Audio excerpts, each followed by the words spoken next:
Hey everyone, this is the Empowered PCS, and we are here today to bring you a day in the neighborhood. I'm Madeline Fertile, and I serve Jacksonville, Florida. Melinda Cruzy DePerna serving San Diego. Christina Zimmerman serving Whidbey Island, Washington. Noelle Baumgarten serving Eglin Air Force Base, Hurlburt Field in NAS, Pensacola. Right on. So we want to talk about, like I said, day in the neighborhood. So we just want to give a quick explanation of what our city is like around the bases you might be based at.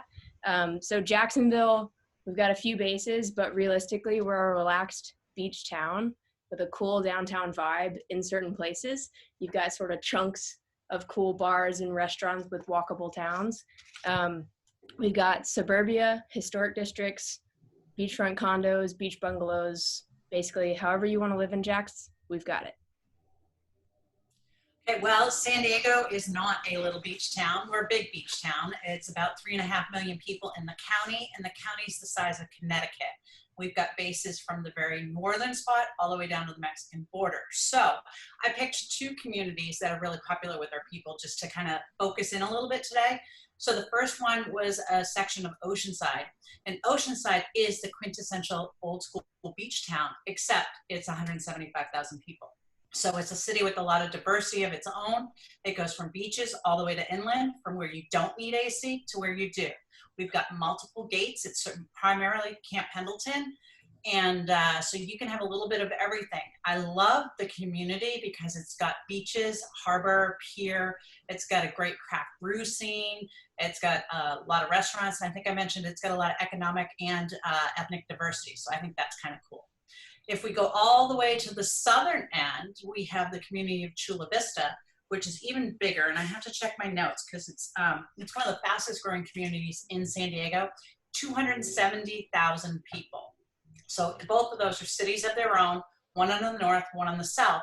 And a lot of our people who are stationed in Coronado and at 32nd Street, which is also known as Naval Base San Diego, a lot of the people in those areas end up in Chula Vista because you can get newer housing for less money. And it's very much so, even though it's 270,000 people, it's very much suburbia. A lot of strip malls, but yet still only 10 to 15 minutes from the beaches, depending on where you live. Great. Well, Whidbey Island is obviously an island, so we have kind of a different community feel here. It's very small town feel, good family atmosphere. It's very safe in general. We have very low crime, but you're still close to everything. So you're just a ferry ride away from Seattle, and you're just a bridge trip away from Bellingham, Mount Vernon, Burlington, and that's where all of your shopping, your nightlife will be.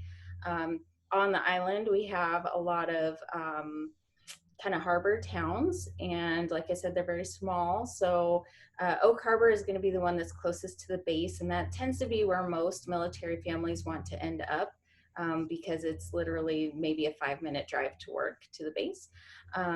So we have a lot of family-friendly walking areas, parks, beaches with lots of driftwood and treasures for the kids to find, or dogs, very dog-friendly as well. And then you have Coopville, which is just below Oak Harbor on the island, and it's only about a 15-minute drive to the base, but it still has that same community feel. And it's funny because Oak Harbor and Coopville kind of trade off on parades. There's a parade for everything, and it's about 10-minute long parade most of the time. We have a few big ones that last maybe an hour, but the kids tend to love them. And again, they're very family and dog friendly. And so the towns will trade off. So Oak Harbor will do St. Patrick's Day, and Coopville will do the other one. So it's kind of neat. You can bounce around between the towns. We have a lot of local type festivals that are a lot of fun, like Mussel Fest, where they have cook-offs for clam chowder and mussels, and lots of farmers markets. So it's a very rural kind of feel on the island, but you do have some shopping. Not much. We've got like a Walmart, and then a lot of local shops that are fabulous. So good restaurants. And then the median price point in Oak Harbor has actually dipped slightly this month down to about $350, $375. And the median price point in Coopville is still hovering around $4 or $375. So, but yeah, it's a great place to live. Okay. And I'm in Navarre, Florida, which is a sleepy little beach town, very family friendly. Not a lot going on as far as restaurants and shopping, but like Christina mentioned in Whidbey, we're very close to Pensacola and Destin, which has all your restaurants and great shopping. So Navarre is a very safe area, very low crime, um, and just a great place to be with your family and hang out on our beautiful white beaches and enjoy the beautiful emerald waters. And that's it. All I, right. I think I need to interject. I think I missed the median part. And I'm going to say both communities, we're looking at medians in the mid 600s for single family homes and in the low to mid 3s for attached. I think that's really important for anybody coming to San Diego, that they understand where they live is going to be governed by what they qualify for. And that's just the reality. And we've got such variety. I picked those two communities because they're popular, because a lot of the military families can afford at those price points as long as their expectations are realistic. And it's a great quality of life. So there's a little bit of that sunshine tax going on here. I'm gonna have Sounds to like you have a piggyback good- off of that because I might have to compete with Noelle here on affordability. I don't know what your median price point is in Yeah. Bar, but we're in Jacksonville about 255, and you can get a single family home for about 170. So it's really affordable here in Jacksonville. Wow. What about you, Noelle? Yeah, our median price point's about 265 for, a 3 to 4 bedroom home around 2,000 square feet. Yeah. I think I need to be clear. We can get you in a property. So our single service members, I can usually get them in and I can do lower rents. Once you start to put in families and you need more than 2 bedrooms, it gets more complex. So that's the cool part about us being as big as Connecticut, that you will end up trading commute for affordability. Not under $200,000. I can't do it. So it sounds like you guys all have options, though. You have ranges that people can choose from. How about new construction? On the island, we have a few projects that are trying to get approved that would have kind of a median price point around 350. So they might have some options that are lower than that, but we're waiting to see how that all pans out. But since it is kind of rural, we don't have a lot of housing options in general.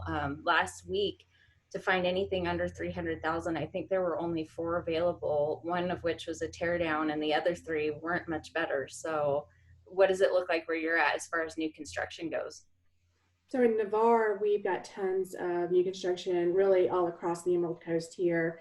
They've really been doing a lot with new neighborhoods, and the median price on new construction is, between 300,000 and 400,000.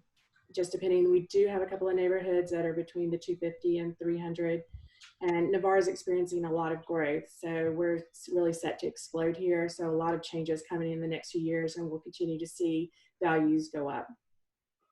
Yeah, we've actually got quite a bit of new construction in Jacksonville as well. Most of the new construction is going up in the north side, so near the Jax International Airport.